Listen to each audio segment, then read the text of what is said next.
네, 오늘 우리 안나의 사회에서 찬양을 드리는데 제가 얼마나 은혜가 되는지 주님 없이 살 수 없네. 오늘따라 특별히 들렸습니다. 참 은혜가 됐습니다.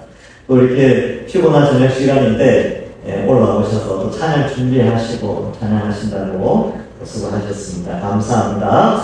네, 우리 느헤미야서를 함께 살피고 있는데요. 여러분 이 느헤미야, 에스라, 말라기, 스가랴, 학개 이쪽에 가면 조금 헷갈리시죠?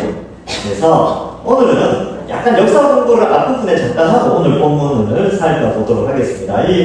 자꾸 이러한 부분을 반복하는 것은 이 포로 후기의 내용들이 사실 우리가 좀 어려운 부분입니다. 잘 나누지 않기 때문에. 그래서 어려운 부분을 쉽게 이해하려면요, 자주 배우면 됩니다. 자, 그래서 제가 이 표를 좀 준비했는데 화면을 좀 바꿔주시겠습니까?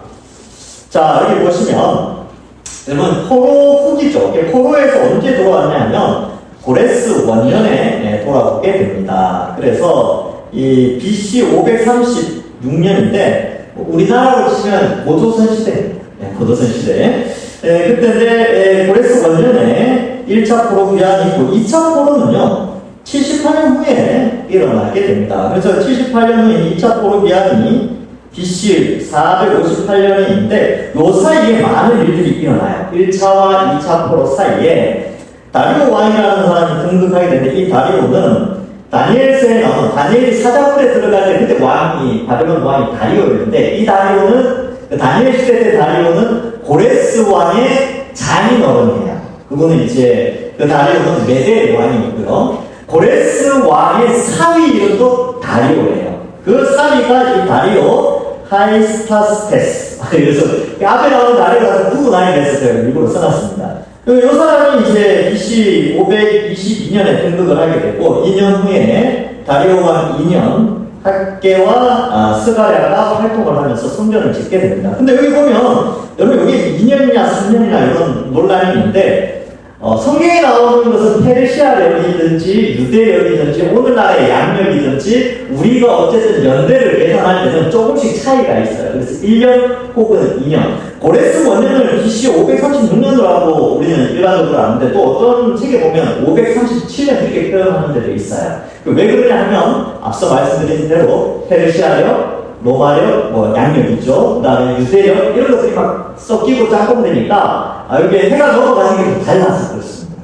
그래서 그런 차이가 있다는 걸 조금 아시고, 이때에 이제 학개와 스가랴가 등장을 하죠. 그러니까 이 기간, 학개 스가랴가 기록된 동안에 1차 포로 후에 16년 후에 학개 스가랴가 성전을 짓게 되고요. 그로부터 4년 혹은 5년 후에 성전이 다 지어지게 됩니다. 이거는 에스라 6장 15절에 보면 이 다리오 왕 6년에 이 성전이 지어졌다 이렇게 기록되고 있습니다. 다리오는 36년 동안 통치를 했고요. 그의 아들 아하수에로 왕이 BC 486년에 등극하게 됩니다. 그래서 요게 이제 480년도에 에스더가 임명되었다라고 하는데 요거는 정확하지는 않습니다. 사실은.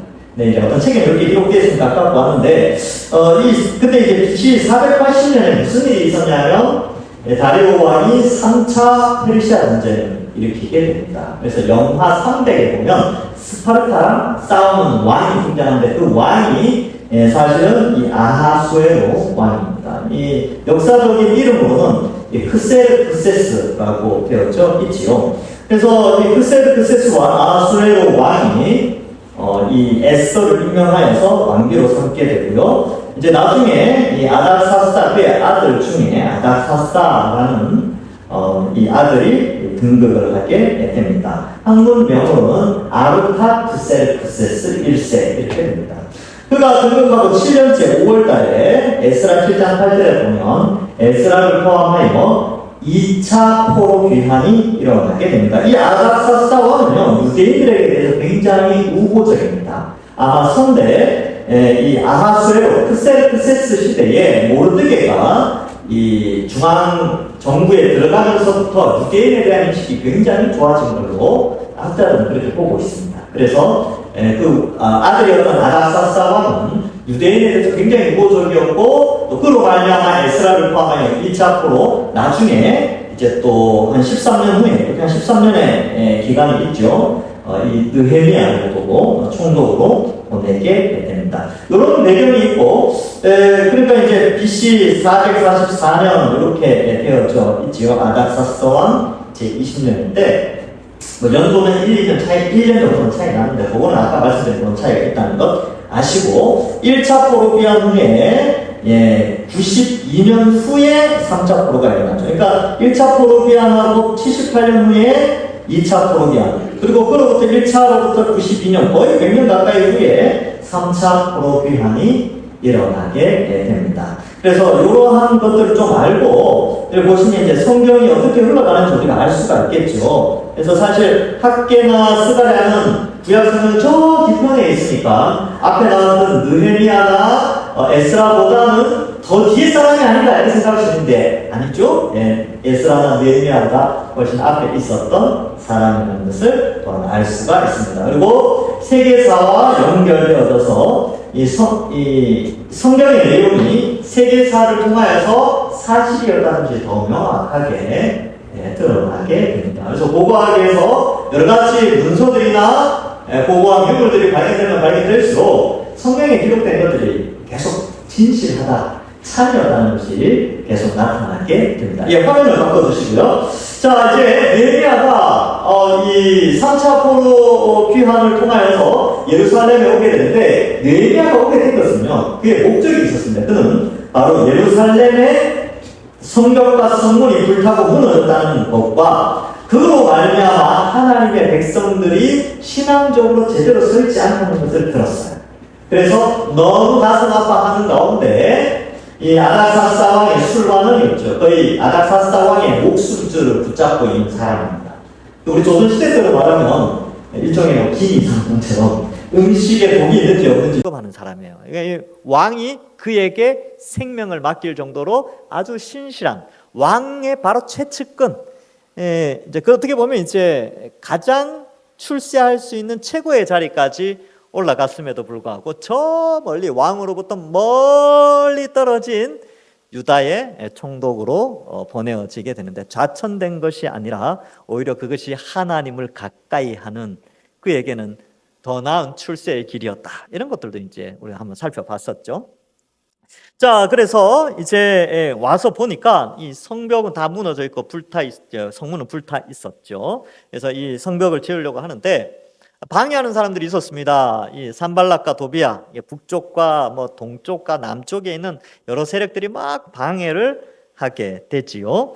그래서 그럼에도 불구하고 칼을 차고, 또 요즘을 치면 뭐 표현을 하면 한 손에는 곡괭이, 한 손에는 칼 차듯이 한 손에는 연장을 잡고 한 손에는 칼을 잡고 해서 이 성벽을 짓게 됩니다. 근데 이제 이 느헤미야를 살필 때 오늘날 우리와 무슨 상관이 있느냐라고 했을 때, 이 성벽은 하나님의 백성을 보호하는 수단인데 이 시대에 우리를 보호해 주는 것은 바로 이 성경이죠. 성경, 하나님의 말씀, 이 성경의 권위, 이것이 우리의 신앙을 지켜주고 보호해 줍니다. 우리가 적과 꿀이 흐르는 영원한 하나님 나라를 향하여 가는, 마치 광야의 삶을 살아가고 거친 파도 위에 항해를 하는 그러한 자들과 같은 사람들인데, 우리를 지키고 보호하는 하나님께서 수단으로 우리에게 성경책을 주셨는데, 이 성경책이 우리에게는 성벽과 성문의 역할을 합니다.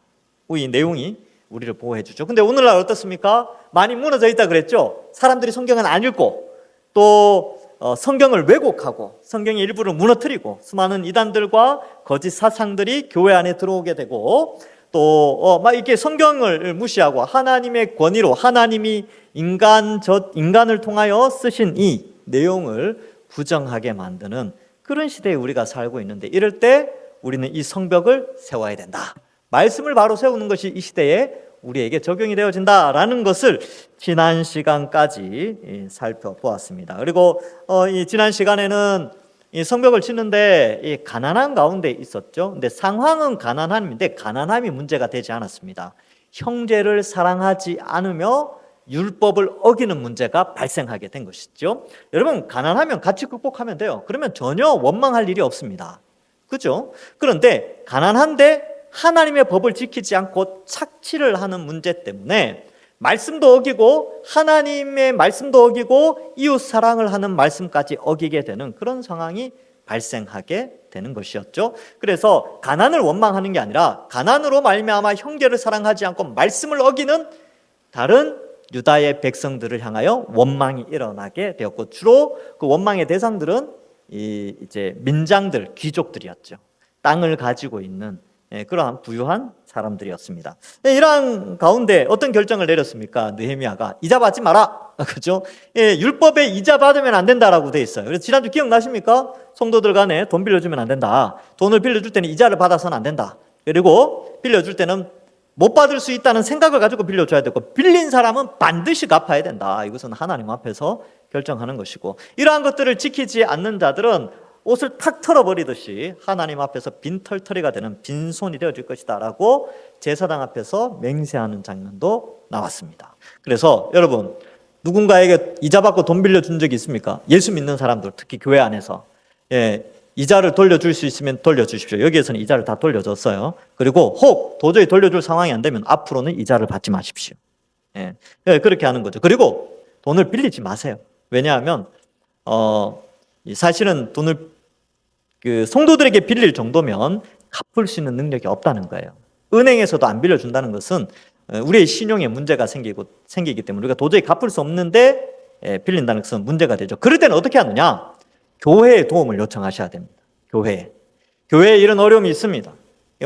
저를 찾아오시고 개인적으로 찾아오셔서 이런 어려움이 있습니다. 그러면 저는 어때요? 그걸 듣고 또 당회에서 이야기를 해서 이게 가능하냐 불가능하냐 판단을 해서 교회가 도울 수 있는 형편이 되면 돕고, 또 이것이 합리적이지 않고 성경적이지 않을 때는 권면을 하고 그렇게 하는 것이지요. 절대로 개인과 개인 사이에 이러한 문제가 발생하지 않도록 조심해야 된다라는 것도 덧붙여서 이렇게 말씀을 드렸습니다. 그리고 종으로 팔면 안 됐어요. 유대인들끼리는 다 하나님의 종이기 때문에 종이 종을 팔고 그러면 안 되죠. 그래서 종으로 여기지 말고 품꾼으로 여기면서, 종은 사가지고 와서 밥만 주면 되죠. 그러나 품꾼은 어때요? 와서 일할 때마다 그 일에 합당한 품삯을 줘야 되는 거죠. 그렇게 하듯이 종으로 여겨서는 안 된다라는 것을 또한 가르쳐 주었습니다. 그래서 어떻게 보면 교회 안에서는요, 이 빈부의 격차로 인한 갈등에 대해서 지혜롭게 대처할 필요가 있다라는 것을 말씀을 드렸습니다. 자, 그래서 이제 이러한 상황 속에서 느헤미야가 이런 부분들을 잘 정리를 했고요. 근데 14절에 가서는 더욱더 개인적인 내용들을 서술하고 있습니다. 그래서 본인이 어떻게 그 공동체 앞에서 본을 보였는가를 우리에게 설명해 주고 있습니다. 14절에 보면 또한 유다 땅 총독으로 세움 받은 때 곧 아닥사스다 왕 제20년부터 제32년까지 12년 동안은 나와 내 형제들이 총독의 녹을 먹지 아니하였느니라, 이렇게 기록하고 있습니다. 여러분, 12년 동안 총독의 녹을 받지 않았습니다. BC 444년부터 432년까지인데 12년간 총독의 녹을 받지 않았죠. 근데 느헤미야 6장 15절에 보면 이런 내용이 나옵니다. 같이 읽어볼까요? 성벽 역사가 며칠 만에요? 52일 만인 엘룰월 25일에 끝나매, 이렇게 돼 있죠. 성벽이 52일 만에 끝났어요. 완공이 쌓았다는 거죠. 그런데 총독의 녹은 몇 년 동안 안 먹었어요? 12년 동안.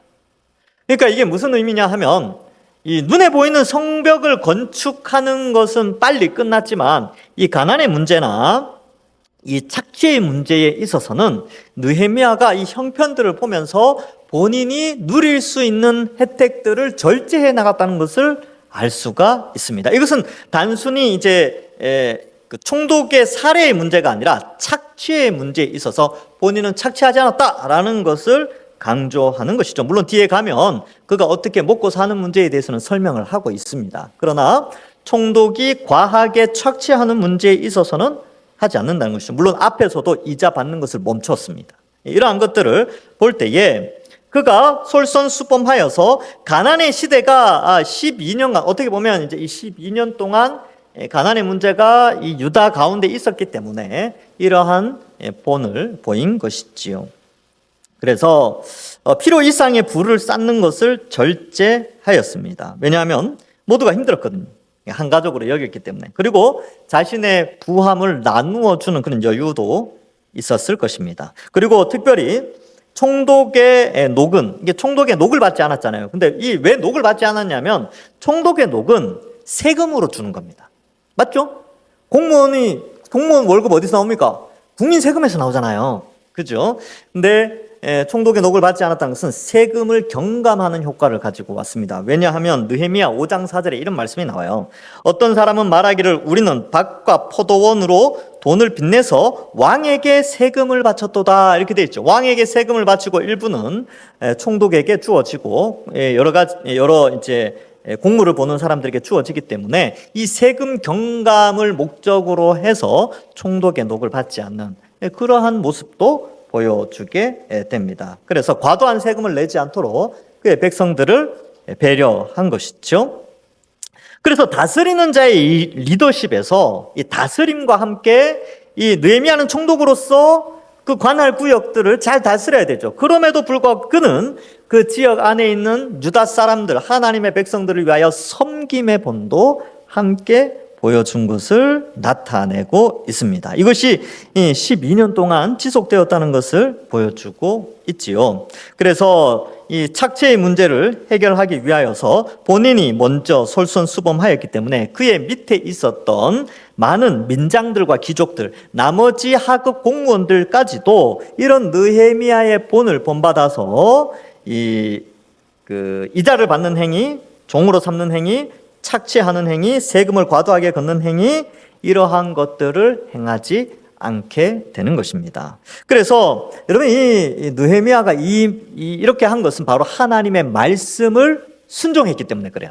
율법에 그렇게 나와 있으니까 그러한 율법을 어떻게 구체적으로 실천해 나갈까? 녹을 줄여서 세금을 경감시켜 이 가난의 시대에 함께 극복해야 되겠구나라는 것을 말해주고 있습니다. 그러면 오늘날도 마찬가지죠. 오늘날 우리는 가난의 문제는 아니지만 교회 안에 이 형제 사랑의 문제나 율법을 어기는 문제가 있는 것이 발생했을 때에 하나님의 말씀을 어기는 어떤 문제, 어떠한 것들이 들어왔을 때 우리 부교육자들이나 우리 중직자들이나 어떠한 높은 위치에 있는 자들이 솔선수범해서 율법을 지키고 말씀을 지켜야 돼요. 말씀에 순종하는 삶을 우선순위에 이제 솔선수범을 하는 것이죠. 이것이 바로 섬김의 리더십입니다. 저도 마찬가지죠. 여러분들에게 오늘날 무너진 성벽이 뭐라 그랬습니까? 말씀이 무너져 있지 않습니까? 그러니까 목회자는 먼저 본을 보여야 되죠. 말씀을 부지런히 연구하고 설교하고 가르치는 일에 힘을 내야 되는 것이고요. 그리고 우리 장로님들, 또 우리 시무집사님들, 권사님들 이런 분들은 성경 읽기 이런 거 열심을 내야 됩니다. 그래서 올해 안에는 꼭 1독씩 이상씩 다 하시고 주보에 이름이 다 올라가야 됩니다. 왜냐하면 본을 먼저 보이는 거죠. 여기에 느헤미야가 먼저 본을 보였죠. 무너진 성벽을 잘 재건하기 위해서 또 성도들을 배려하면서 성도들의 그러한 것을 위해서 먼저 본을 보였듯이 우리가 영적인 회복과 영적인 재건을 위해서 먼저 본을 보이는 것이죠. 기도도 마찬가지입니다. 봉사도 마찬가지고요. 섬김도 마찬가지고 헌신도 마찬가지입니다. 자기 것을 나누어 줄 아는 그런 넓은 마음이 필요한 것이지요. 그럼 왜 이렇게 했는가? 왜 이렇게 하였는가? 왜 이렇게 섬김의 본을 보였는가 하면 바로 15절에 나옵니다. 나보다 먼저 있었던 총독들은 백성에게 양식과 포도주와 또 은 40세겔을 그들에게서 빼앗았고, 이렇게 됐죠. 착취예요, 착취.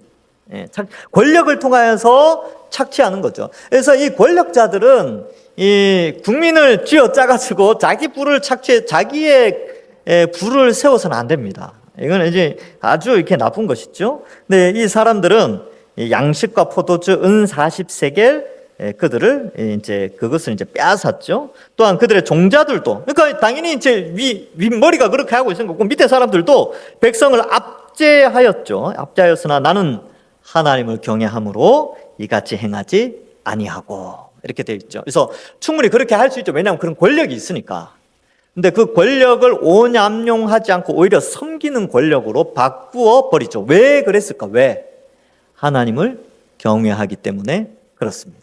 하나님을 경외한다는 것은 하나님을 두려워하고 하나님을 존경한다라는 것이지요. 그래서 이 하나님을 경외한다라는 이 표현이 5장에서 2번이 나오는데 5장 9절에 보면 내가 또 이르기를 너희의 소행이 좋지 못하도다. 우리의 대적 이방 사람의 비방을 생각하고 우리 하나님을 경외하는 가운데 행할 것이 아니냐라고 표현하는 것이죠. 그래서 하나님을 경외하는 것은요, 말씀에 순종하는 것이고 말씀의 본을 보이는 것이 하나님을 경외하는 자의 삶의 모습입니다.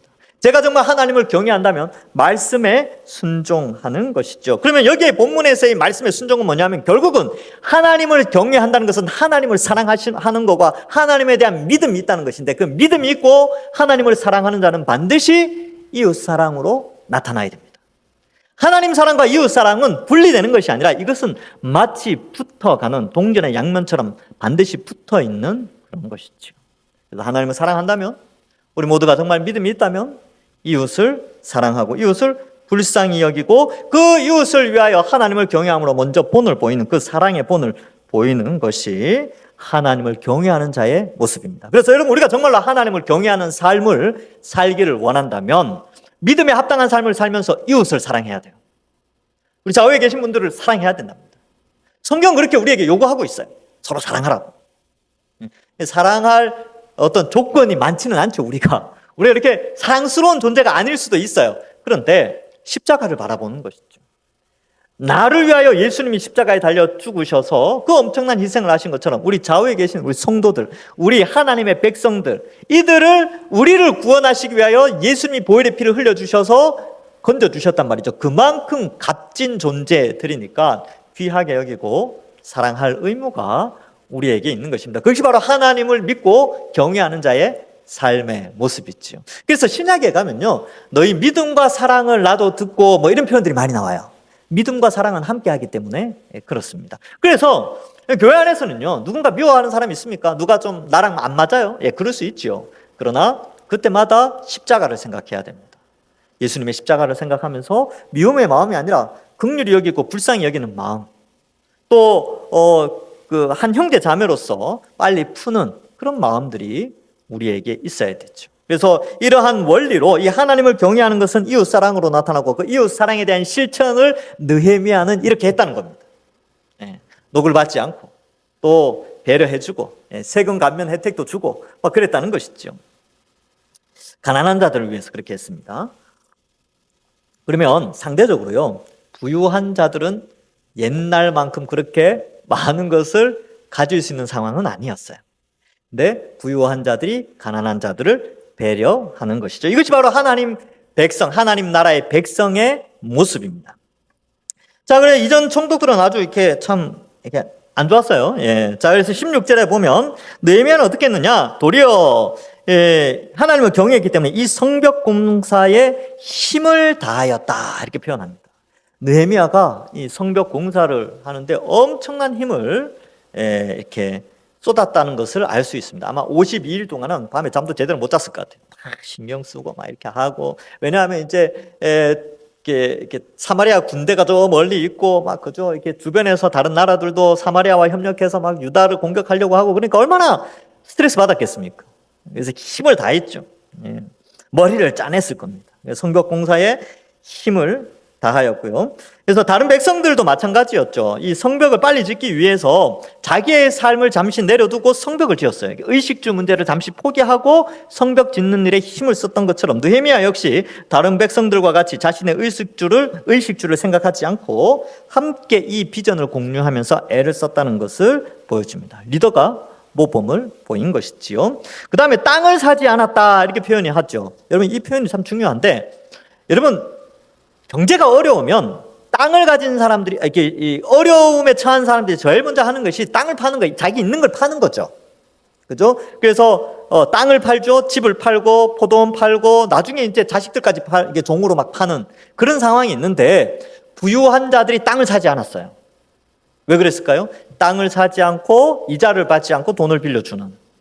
왜냐하면 그 가난한 자들의 땅까지 받아버리면 안 되거든요. 그래서 느헤미야는 충분히 그 기회를 잡을 수 있었죠. 오늘날로 치면은 부동산 투자하기 딱 좋을 때였거든요. 느헤미야가. 왜냐하면 가난한 자들이 땅을 싸게 내놓을 거 아닙니까? 그러면 이때 사놓으면 나중에 땅값이 오르면, 아니면 그게 국고에 들어가면 엄청난 혜택이 있지요. 그러나 그렇게 하지 않았어요. 왜? 그것은 율법을 어기는 일이었기 때문에 그렇습니다. 그래서 이러한 땅을 싸게 살 수 있고 자신의 배를 채울 수 있고 더욱더 부유함을 가질 수 있는 상황이었는데 가난한 자들을 배려하여서 그렇게 하지 않았다. 그래서 착취의 지금의 이제 여러분 부동산 투자하고는 좀 다릅니다. 이것은 이 당시에 남의 땅을 사는 것은 착취에 해당됐거든요. 율법을 어기는 것과 연결됐기 때문에 좀 문제가 되는 것이지요. 그런데 느헤미야는 그렇게 하지 않았어요. 즉 충분히 가능한 수입, 충분히 가능한 물질적 혜택이 있음에도 불구하고 가난한 자들을 배려하여 절제하는 그런 것이 있었습니다. 그래서 여기 보시면 땅을 사지 아니하였다 이렇게 돼 있고 그 다음에 나오는 게 내 모든 종자들도 모여서 일을 하였다. 앞에서 보면 다른 종자들은 막 압제하는 일에 막 힘을 썼거든요. 다른 총독이 있을 때는 이 종자들도 이 민장과 귀족들이요 이 총독을 닮아가지고 막 압제하고 그랬는데 여기 총독 닮아가지고 어떻게 합니까? 같이 일해요. 리더가 본을 보이니까 같이 일하는 거죠. 그래서 이거 보면서 무슨 생각이냐면 야 내가 말씀 연구하고 내가 기도하고 내가 전도하고 내가 더 헌신하고 더 많이 하나님께 드리고 하면 우리 성도들이 닮겠구나. 자, 그렇게 생각했습니다. 그래서 제가 무슨 생각이냐면 더 피곤하겠구나. 제가 그 생각을 했어요. 그래서 진짜 그렇게 생각했습니다. 내가 더 피곤해야 우리 성도들이 나를 닮겠구나. 그 리더는 원래 그런 거예요. 예. 여러분들을 통해서 제가 편해지는 게 아니고 제가 더 수고하고 헌신해야 여기 계신 이제 리더급에 계신 분들이 더 수고하고 헌신해야 다른 성도들이 또 그걸 본받는다니까요. 그래서 그런 것이 참 중요하다라는 것을 살펴보았습니다. 자, 그래서 우리도 마찬가지죠. 원래 성경에서 말하는 지도자는 바로 이러한 모습입니다. 하나님의 백성들을 배려할 줄 아는 넓은 마음을 가지고 하나님을 사랑한다면 이웃을 사랑하기 위하여 어떠한 실천적인 대안들을 마련하여 순종하는 것. 이것이 바로 이 느헤미야의 모습이었고 또 오늘날 무너진 성벽을 쌓고자 하는 모든 리더자들의 모습이 되는 것이지요. 근데 17절과 18절에 보면요 이렇게 돼 있어요. 또 내 상에는 유다 사람들과 민장들 150명이 있고 그 외에도 우리 주위에 있는 이방 민족들 중에서 우리에게 나온 자들이 있었는데 이렇게 돼 있죠. 여러분 여기 나오는 숫자는 남자들만이에요. 남자들만 150명이고 이방인 숫자는 넣지도 않았어요. 그러면 대략 한 200명 정도 잡는 것이죠. 그래서 한 200명이 이 공적인 일에 투입되어져서 세금을 통하여서 먹을 것을 먹게 되는데 이방 조속도 있었던 이유는 느헤미야는 총독이었어요. 총독은 유다의 총독으로 파송되었지만 어쨌든 총독이라는 것은 위에 왕이 있거든요. 페르시아의 왕 아닥사스다 왕에게 파견된 총독이기 때문에 그 총독의 행정 업무 가운데서는 유다뿐만 아니라 주변 국가와의 관계도 연결되어져 있기 때문에 다른 지역의 관계도 있기 때문에 이방인과 늘 접촉할 수 있는 그런 상황이었습니다. 그래서 이 총독의 관저라고 표현할 수 있는데 그 관저 주변에서 기본적으로 생활하는 사람이 한 200명 정도, 그것도 남자만. 그러면 그들의 가족을 생각하면요 꽤 많은 사람들이 있었죠. 그래서 그들이 먹을 수 있는 최소한의 분량을 18절에서 기록하고 있습니다. 그래서 드시는 거는 잘 드셨어요. 느헤미야나 공무원들이니까 하여튼 일하는 사람들은요 잘 먹어야 돼요. 그래서 보면 매일이에요. 매일 나를 위하여 소 한 마리와 살찐 양 6마리를 준비하며 닭도 많이 준비하고 열흘에 한 번씩 각종 포도주를 갖추었나니 비록 이같이 하였을지라도 이 표현은 이렇게 먹고 어떤 사람들 좀 가난하지만 우리가 이렇게 먹었지만 그러나 내가 총독의 자기가 생활해 나가는 것 그 이상 혹은 행정적인 업무, 총독의 업무를 관할하면서 충분히 그 일을 수행하는 것 그 이상의 어떤 착취나 혹은 그 이상의 어떤 부를 축적하는 일에는 절제하였다는 것을 보여주고 있습니다. 총독이니까 당연히 먹을 수 있는 것들은 다른 사람들보다 잘 먹었겠지요. 그러나 총독의 힘을 가지고 착취하거나 필요 이상의 것들을 추구하지 않았고 세금 감면 혜택을 주기 위하여 녹을 받지 않는 그런 내용도 기록하고 있습니다. 그래서 이 백성의 부역이 중함이었더라 이렇게 표현하고 있죠. 그래서 이 52일 만에 이 성벽을 다 지었으면 그래 그 다음부터 좀 괜찮아 이 녹을 받아도 될 것 같은데 이 흉년이 계속 된 걸로 보여요. 그리고 이 무역 거래나 여러 가지 경제적인 상황들이 이 유다 지역은 아무래도 페르시아에서도 굉장히 멀리 떨어진 서쪽 끝에 있는 그런 지역이기 때문에 경제적으로는 좀 약간 취약한 그런 곳이었습니다. 그래서 어려움이 있었죠. 그래서 12년 동안을 녹을 받지 않았습니다. 중요한 것은 이제 19절 있죠. 19절은 독백과 같은 신앙 고백인데요. 아주 중요한 구절입니다. 위로가 되는 구절인데 19절에 보면 내 하나님이여 내가 이 백성을 위하여 행한 모든 일을 기억하사. 자기를 위한 게 아니고 백성을 위하여 한 모든 일들을 기억해 달라. 기억하여 주옵소서. 그리고 내게 은혜를 베푸시옵소서. 이렇게 말씀하고 있죠. 이것을 기록해 놨어요. 여러분, 하나님 나라를 위하여, 하나님의 백성을 위하여, 하나님 사랑, 이웃 사랑, 하나님을 경외하는 자가 이웃을 사랑하고 이웃을 존중해 주는 그 모든 선한 일은 하나님이 반드시 기억합니다. 그래서 예수님이 이 땅에 오셔서 너희 상급을 하늘에 쌓아라, 너희 보물을 하늘에 쌓아라 라고 한 것이지요. 이 소자 한 명에게 물 한 그릇 준, 냉수 한 그릇 준 것도 상을 잃지 않는다고 예수님이 그렇게까지 말씀하셨어요. 하나님 다 기억하신다는 것이지. 그래서 여러분들 남 돕는 거 있잖아요. 남 돕는 거 인색하시면 안 됩니다. 하나님이 다 기억하신다니까요. 그러니까 요 재미를 아시는 분은 이제 남 돕는 거를 아주 즐겨해요. 돕고. 근데 그 도울 때는 자기의 영광을 위해서 하는 게 아니라 하나님의 영광을 위하여. 그래서 왼손이 하는 일을 오른손이 하는 일을 왼손이 모르게 하듯이 하나님만 영광 받으시면 되니까 그렇게 하면 하늘에 상급을 많이 쌓습니다. 너무나 귀한 일이죠. 그래서 우리가 서로 막 그렇게 해야 돼요. 저도 뭐 이렇게 열심히 합니다. 제가 이제 자랑하는 게 아니라 느헤미야가 지금 자랑하려고 하는 게 아니죠. 그러니까 이렇게 해서 따라오라는 건데 여러분들도 많이 도와야 돼요. 굳이 하는 일을 그거를 아까워하시면 안 됩니다. 하나님께 드리는 것, 이웃을 사랑해서 섬기고 구제하는 것 절대로 아까운 게 아니고 다 하나님이 기억하십니다. 얼만큼 하늘에 상급을 쌓아 놓으셨습니까? 그래서 여러분 그 미국 사람들은요. 뭐 이게 여러분들 다 그렇게 할 필요는 없는데 제가 이제 미국 교회 이야기를 들어봤는데 미국 교회 사람들은 이 상속을 그렇게 많이 안 해줘요. 자녀들에게. 하는 사람들도 많긴 한데 그래도 주로 돌아가시기 전에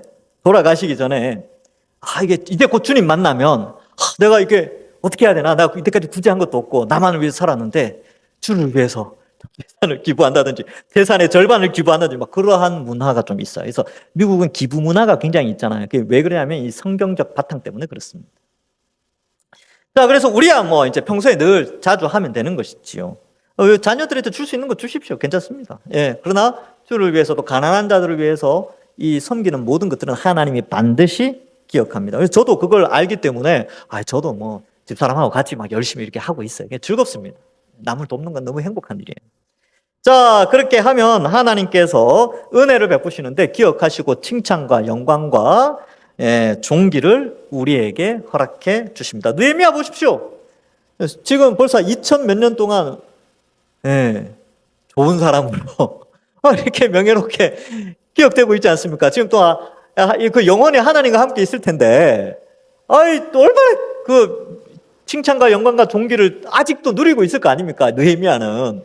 그렇죠? 하나님 그거 계속 칭찬할 거 아닙니까? 우리도 이제 그렇게 되는 거죠. 이제 앞으로 천만 년, 억만 년 지나도 이것은 하나님 다 기억하십니다. 인간은 잊어버려도 하나님 다 기억하시고 칭찬과 영광과 존귀를 허락해 주십니다. 스바냐 3장 19절과 20절에 이런 말씀이 나옵니다. 그때 내가 너를 괴롭게 하는 자들을 다 벌하고 저는 자를 구원하며 쫓겨난 자를 모으며 온 세상에서 수욕받는 자들에게 그리스도인들 있죠. 칭찬과 명성을 얻게 하리라. 내가 그때 너희를 이끌고 그때 너희를 모을지라. 내가 너희 목전에서 너희의 사로잡힘을 돌이킬 때에 너희에게 천하 만민 가운데 명성과 칭찬을 얻게 하리라. 여호와의 말이니라. 이 조건이 뭐냐 하면 이 온 세상에서 수욕당하는 자예요. 어려움을 당하는 자. 그래서 십자가의 길을 걷고 주를 위해서 사는 자들은 명성과 칭찬과 명성을 얻는다는 것을 약속하고 있습니다. 신약 성경에도 마찬가지죠. 고린도전서 4장 5절에도 그러므로 때가 이르기 전 곧 주께서 오시기까지 아무것도 판단하지 말라. 그가 어둠에 감추인 것들을 드러내고 마음의 뜻을 나타내시리니 그때 각 사람에게 하나님으로부터 칭찬이 있으리라. 그래서 우리가 아무도 몰라주던 그 선한 일들, 느헤미야가 이렇게 열심히 사는데 그 누가 막 칭찬했겠습니까? 다들 일하기 바쁜데 느헤미야의 수고를 누가 알아주지 않았을 수도 있죠. 그러나 하나님은 다 기억합니다. 여러분들의 선한 행위들, 여러분들이 이름도 없이 빛도 없이 또 어떤 사람들의 그런 거 없이 수고하고 애쓰고 땀 흘리고 마음에 고통하고 주를 위하여서 헌신하고 애쓴 것들, 다른 사람은 몰라줘도요, 하나님은 다 기억합니다. 그리고 그것을 통하여 칭찬과 영광과 존귀로 우리에게 주시는 것이죠. 베드로전서 1장 7절에 너희 믿음의 확실함은 불로 연단하여도 없어질 금보다 더 귀하여 예수 그리스도께서 나타나실 때에 칭찬과 영광과 존귀를 얻게 할 것이니라. 믿음의 확실함, 믿음으로 순종하며 살아가는 모든 자에게는 칭찬과 영광과 존귀를 얻게 하는데요, 바로 하나님 사랑, 그 믿음을 통하여 이웃을 사랑하는 것으로 헌신하고 수고하고 섬기는 자들에게는 칭찬과 영광과 존귀가 있다는 것을 약속하고 있습니다. 그래서 여기서 이제 우리가 좀 생각해 볼 것이 있죠. 여러분, 우리는 본을 보여야 됩니다. 우리가 형제를 사랑하는, 하나님의 백성으로 형제를 사랑하는 것들을 나타내야 돼요. 섬기고, 여기 이제 뭐 꼭 여기서는 이제 가난의 문제가 나왔지만, 지금은 뭐 가난의 시대라기보다는 지금은 개인주의 시대 아닙니까? 그러면 이럴 때 이 개인주의라는 것이 교회 안으로 들어와서 약간 성벽이 무너진 것 같다, 이럴 때는 어떻게 합니까? 개인주의가 아닌 이타주의, 다른 사람을 존중해주고 남을 위하여 섬기고 헌신하는 그러한 것들을 먼저 솔선수범해서 본을 보이는 것이 바로 우리의 모습이죠. 이 세상의 흐름과 다른 성경적 가치관으로 본을 보여주는 것이 우리의 모습입니다. 내가 요구하는 것들 있지 않습니까? 여러분, 교회에 요구하는 것들 있죠. 교회는 이래야 된다, 성도는 이래야 된다, 목사는 이래야 된다, 장로는 이래야 된다, 뭐 시무집사는 이래야 되고 권사는 이래야 된다, 교회는 이래야지 하는데, 그것이 바로 그 모든 요구하는 것이 바로 나여야 됩니다. 내가 그래야 됩니다. 네. 자, 네, 그러니까 그렇죠, 목사님, 이렇게 생각하지 말고, 자, 손을 내쉬고 나여야 된다. 자, 가슴을 치면서 모든 샘플의 기준은 나여야 된다. 내가 본이 돼야 된다. 네, 감사합니다. 순종해 주셔서 감사합니다. 네, 그러니까 우리가 원하는 그 성도의 삶 있잖아요. 괜찮은 성도, 괜찮은 목사, 괜찮은 장로, 괜찮은 시무집사, 괜찮은 권사, 괜찮은 교사, 괜찮은 봉사자, 나여야 됩니다. 나. 네. 그것이 바로 본이 되는 삶이죠. 그래서 함께 어려움을 겪으며 공동의 목표를 함께 이루어가는데, 그래서 여러분, 회피하면 안 돼요. 회피형 인간이 제일 안 좋습니다. 뭔가 이렇게 문제가 발생했는데 교회에 어려움이 나는데 난 관심 없어요. 나는 해당 안 돼요. 이거 왜냐하면 이렇게 수고하기 싫은 거죠. 손해보기 싫으니까. 이거 회피형인데, 우리는 회피형 인간이 아니라 참여형 인간이 돼야 됩니다. 고난의 문제나 어려움의 문제에 직접 동참할 수 있는 용기. 느헤미야도 얼마나 용기가 있었겠습니까? 느헤미야만 용기가 있었습니까? 느헤미야의 부인, 뭐 성경에는 이제 아내들 이야기는 안 나오지만 부인이 있었죠. 근데 여기 나오는 모든 가족들이 다 동의를 하는 거죠. 이 어려움에 같이 동참하게 되는 것이지요. 그래서 같이 참여해야 됩니다. 여러분, 이 시대에 우리 동산교회가 함께 해야 될 것이 무엇입니까? 무너진 성벽이 무엇입니까? 영적인 것들을 세워야 되죠. 영적인 것들. 말씀을 부지런히 읽는 것, 그리고 이 세속화된 가치관이나 사상들이 교회에 들어오는 것들을 막고, 이 세상에 하나님이 없다라고 주장하는 수많은 이론들을 무너뜨리고, 성경 66권의 하나님의 말씀임을 알고 성령의 인도함을 받아 바르게 서 나가는 것, 이 노력을, 이 본을 우리가 먼저 보여야 됩니다. 그래서 여러분, 성경 읽으시고 말씀 연구하고 주간 말씀하시고 또 양육과정 참여하시고 또 뭐 이런 분들이 있잖아요. 이렇게 이제 여기 다 잘 하고 계시는데, 이러한 것들이 바로 이러한 영적인 무너진 성벽을 세우는 일에 아주 중요한 일이라는 것을, 그것이 이 교회를 세우는 것이고, 바로 그러한 일에 우리 스스로가 본이 되어져서 먼저 실천을 해야 된다라는 것을 말씀해 주고 있습니다. 그래서 하나님을 경외하는 자의 삶의 모습으로 교회는 갱신되어져 가야 하는 것이죠. 말씀에서 멀어지니까 하나님을 경외하지 않게 되고, 하나님을 경외하지 않으니까 이웃을 사랑하지 않게 되어서 문제가 발생했어요. 그래서 이 문제를 해결하기 위해서 느헤미야가 한 것은 바로 다시 말씀으로 돌아가서 하나님을 경외하고 이웃을 사랑하며 순종하는 삶을 살게 된 것입니다. 그래서 말씀을 중심으로 해서 교회는 갱신되어져 가는 것입니다. 여러분, 많은 사람들이 말씀을 떠나서 교회가 힘들어집니다. 말씀을 떠났기 때문에 여러 가지 어려움이 발생합니다. 우리는 다시 말씀으로 돌아가서 우리 동산교회, 우리는 이미 이제 잘 세워져 있어요. 우리 교단은 아주 괜찮은 교단입니다. 그리고 우리 동산교회도 꽤 괜찮아요. 여러분들 우리가 말씀으로 더 잘 세워져서 하나님 앞에서 이 마지막 때 예수님이 내가 말세에 믿음을 보겠느냐라고 했는데 우리가 주님 우리가 여기 있습니다 이렇게 이제 고백하면서 우리의 믿음을 하나님 앞에 드러내며 하나님을 경외하는 삶이 이웃사랑으로 나타나는 그러한 아주 훌륭한 교회의 모습, 공동체의 모습을 우리를 통하여 나타내시는 또 나를 통하여 바로 여러분들 스스로를 통하여 나와 여러분, 저와 여러분들을 통하여 나타내는 우리 모든 주의 백성들 되시기를 주님의 이름으로 간절히 축원합니다. 기도하겠습니다. 하나님 감사합니다.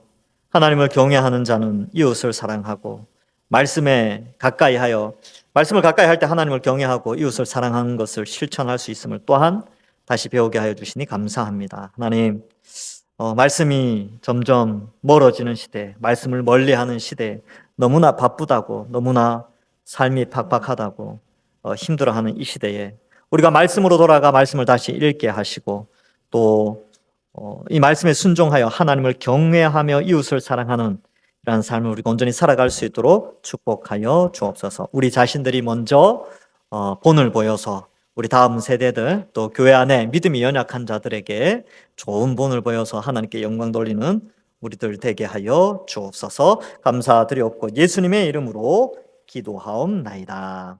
아멘.